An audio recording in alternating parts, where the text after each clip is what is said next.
हम आप लोग के बीच में चैत नवरात्रि के स्पेशल माता रानी के एक भजन लेके आई बनी है। अगर हमारे गीत अच्छा लगे तो लाइक कमेंट शेयर जरूर कर दीजिए।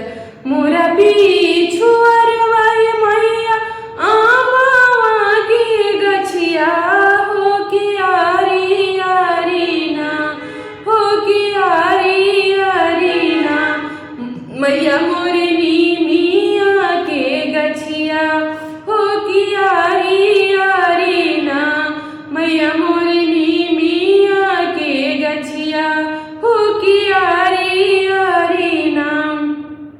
अमवा के डलिया बैठी बोलेली कोयलिया हो कि जागी मैया ना, हो कि जागी मैया ना, भैले भोरा भीनु सरवा हो कि जागी मैया ना, भैले भोरा भीनु सरवा हो कि जागी